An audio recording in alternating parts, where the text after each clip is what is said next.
cortex. I think I remember what I was going to say about how, like,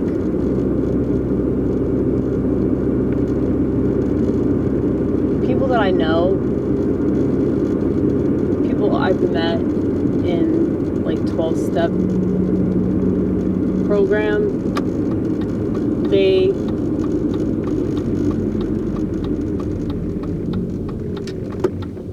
realized a lot of things that I realized, but like way later.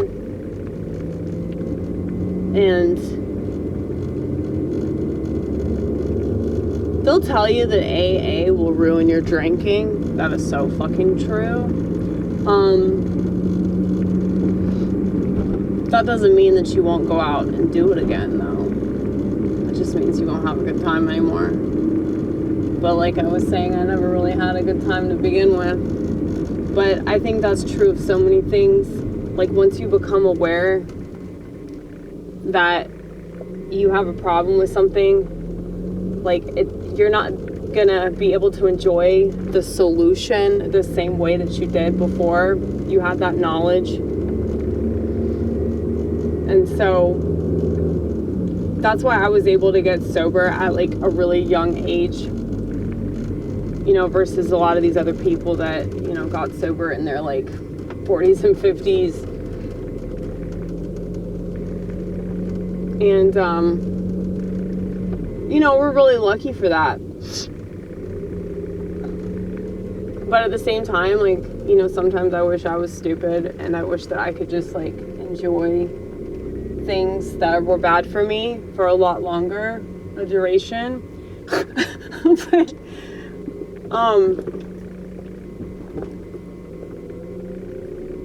I don't know, I smoked cigarettes for 10 years. I started smoking in a treatment center. Fuck yeah. Because I didn't want to be at a treatment center. My parents forced me to go. And then I was on medication, so I was like, wow, I gotta smoke to get through this shit. So yeah, I became a chain smoker. I was smoking 2 packs a day. Menthols. Okay. Well, I started off with Marlboro, or no, not Marlboro, Camel Turkish Golds. And then eventually switched to like fucking Newports. I miss smoking all the time. I mean, that's why I do the toothpick thing. But,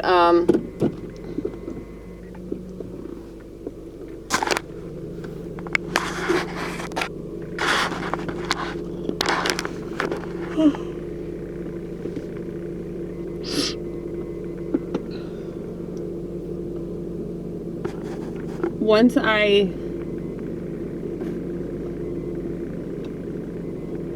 turned 30, I kind of had it in my head that I was gonna like smoke for a certain chunk of time, and then like when I turned 30, a bunch of shit was gonna change in my life, and that was one of the things that changed. Was like I quit smoking, and shortly after I quit smoking, I realized a bunch of shit about myself. Like, I'm a comedian, for example, and I think I got kind of a big head about it. But I had to.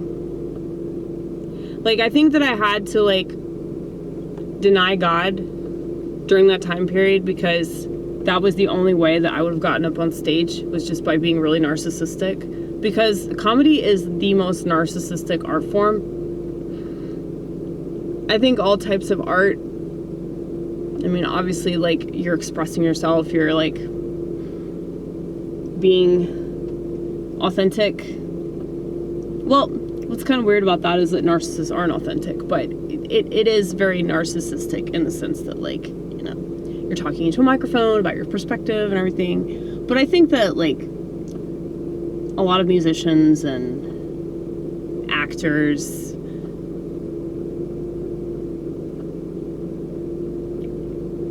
they kind of have to be a little obsessed with themselves in order to be good at what they do. But this can take a person down real quick. You know, I mean, I've seen it happen to so many musicians, and like, they get such a big head about it But, I mean, I ended up in a psych ward. I checked myself in, I checked myself out, but about 3 or 4 months after I started doing comedy, I ended up in a psych ward. So, that's where my narcissism led me. And I'm really lucky that that happened. But, yeah, I mean, I've always had this gift of just being really, really self-aware, but it still made me really fucking sick. Because I didn't know what to do with it. I didn't know how to handle it. And that's why I was such a blackout drunk, because it's really the only thing that could literally turn it off, you know? So, marijuana helped me to look at things differently for a while, but then the marijuana started to get super strong, and it was just fucking me up more and more. And I couldn't, in good conscience, continue to use it the way that I did before. And I feel like I was changing and growing as a person, and so I didn't really require it as much as I thought. And really, it was stand-up that convinced me to stop using it.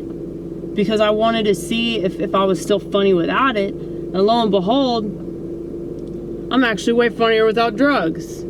Because I don't need drugs. It was never the drugs that made me anything that I am. It's just that drugs enhance some aspects of my personality, you know?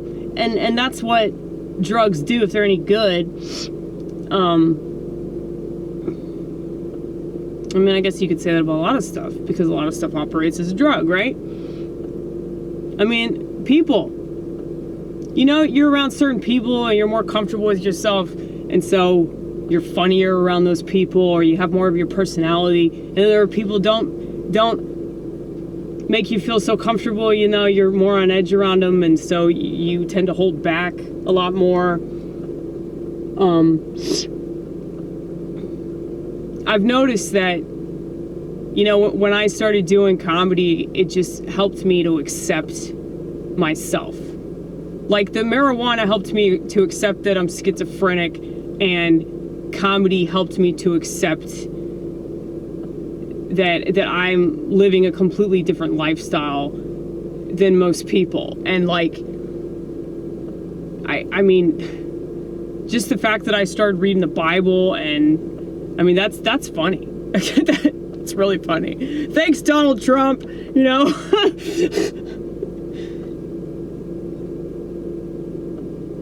Thanks, Donald Trump, for inspiring my eternal life.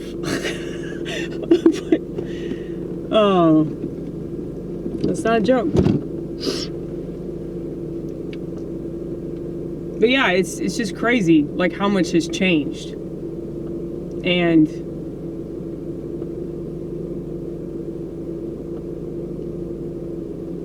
something that was so nauseating to me, you know, it ended up being a superpower. You know, but I had to get through a lot of nausea. You know, and it's very, very narcissistic, because it's like dark empathy. You know, and I still can go into that from time to time, which is why, you know, I say fucked up shit. It's why I'm seemingly insensitive and a cunt, okay? It's not because I actually am, but it's because, like, yeah, there's this darker side of me that doesn't care about mass shootings, because nobody does, all right? So it's more about a greater point that I'm trying to make, that it is, like, yeah, obviously, that's not true. I do care if people die, you know, I do care if people get hurt.